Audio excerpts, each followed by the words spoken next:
So we are with Mr. Nigel Farage, leader of the UK Independence Party, close to the European Commission. Mr. Farage, what's going to happen to the next European elections in less than 1 year time? I do not know the answer to that any more than you do. Of course I don't. But I think there is a very realistic possibility that from many of the major European countries, and the minor ones too, there will be significant numbers of Eurosceptic MEPs elected. I hope so. And what about another Italian movement, the Five Star movement? That's great stuff. I think it's great. I mean, it's exciting, it's modern, the whole Grillo thing. Remarkable, quite remarkable. There are stories now I'm hearing that he's getting a bit tired, and I'm hearing all this counter stuff. What I see with Grillo is that he's beginning to develop. I mean, it was a protest movement to begin with, okay.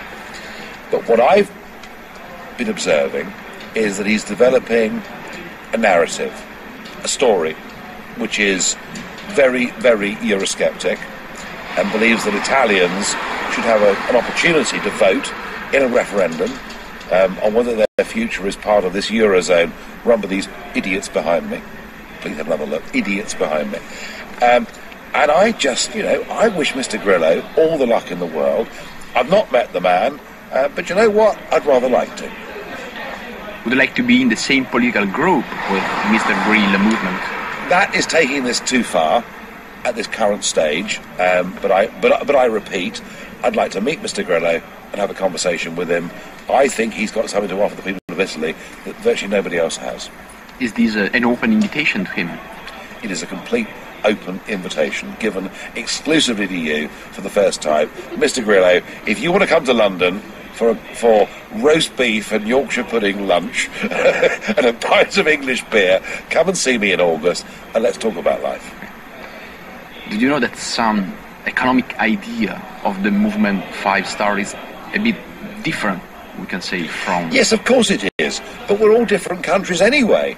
The point is not whether we have a statist approach or a free market approach to economics. The real question here is, do we believe that we're nations? Do we believe that we should govern ourselves through the ballot box? And what I've read recently about Mr. Grillo's statements is that he appears to be moving in this direction of believing that Italy should be governed by the Italians, and I believe Britain should be governed by the British, and German by the Germans, and French by the French, and let's have a Europe of cooperation, let's have a Europe of trade, not one run by Mr. Barroso, Herman Van Rompuy, and the idiots behind me. What should the EU do?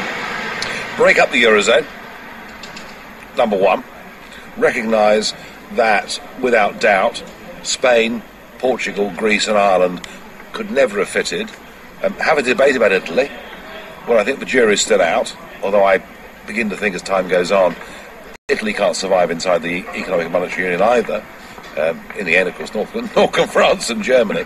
So break up the Eurozone, put to a referendum across the whole of Europe, to the peoples of Europe, in a free democratic way, what kind of Europe do we want? Do we want a Europe of trade, cooperation, or a Europe where these idiots behind me, unelected idiots, make all our laws? I think I know what the answer might be.